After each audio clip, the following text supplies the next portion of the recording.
Everybody. Hello. So when I became a comedian, I had to come up with a stage name. Because our Eastern European names, they're not meant for easy introduction. They're meant for intimidation. My husband actually wanted to help me come up with the name. He even asked all our friends. I now have a long list of names if I ever want to become a stripper. Not sure how well he explained the type of clubs I wanted to perform at. Actually, you know what? In New Jersey, there is a strip club that hosts a comedy night. I guess some men are really hard to entertain. Well, I sure hope that it's strippers telling jokes, because nobody wants to see the comedians undress. So, when I was 7 years old, I had my life all planned out. I wanted to be an astronaut, I wanted to color my hair pink or blue, I wanted to live in a big house with tons of friends and pets, have ice cream with dinner every night, and generally drive my parents crazy with my antics. For years afterwards, I had no idea what I wanted to do with my life. Finally, I think I got it again. I want to be this old lady with like blue or magenta hair, live in a big house with tons of friends and pets, have wine with dinner every night, do some kickboxing or Latin dances, and generally drive my kids crazy with my antics. And maybe finally I can enter the astronaut program. So, I have always been a disappointment to my parents. Me too. I could never be the son they always wanted. Me too.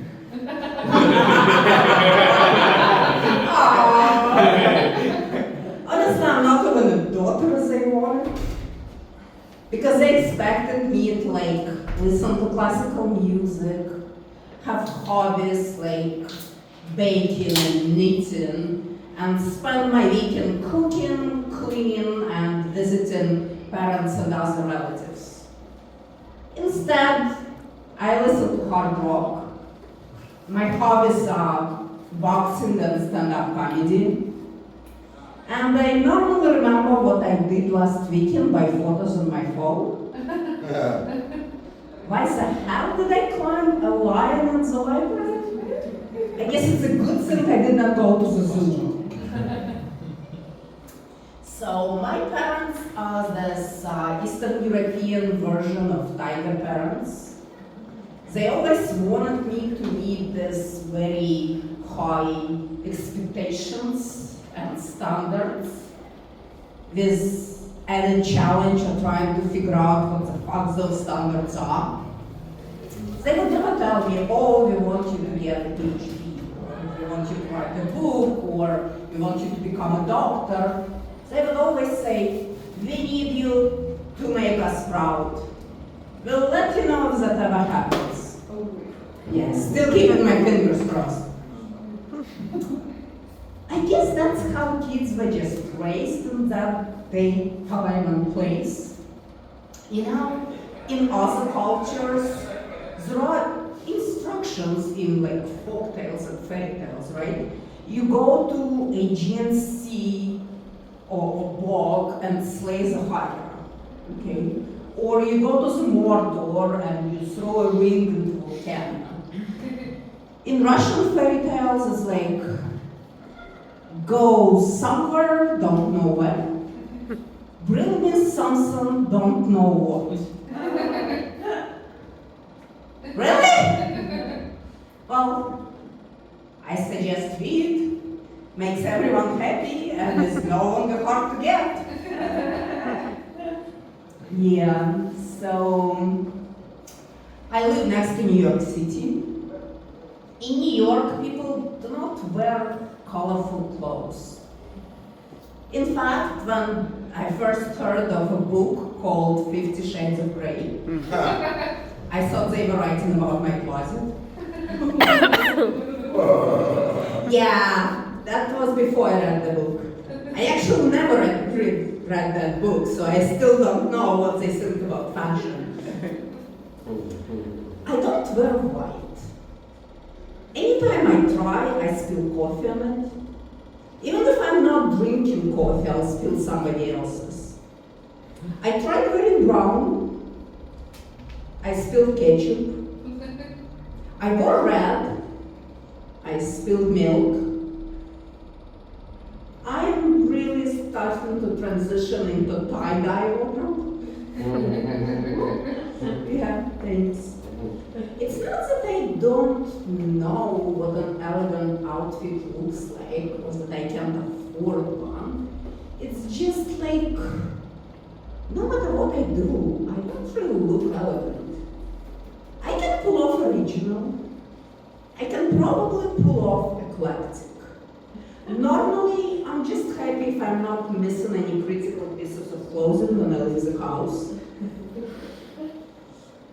Yeah, so when I wear heels, I look like a newborn giraffe. When I wear a scarf, it gets stuck in everything and left somewhere at the first opportunity. And you know those large brim hats that make all women look elegant? I look like I'm entering witness protection program.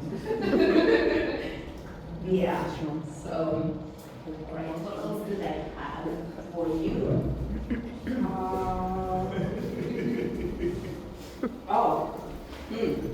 When we were growing up, our parents didn't need this. Oh, that's my... 1 more minute. Okay. All right.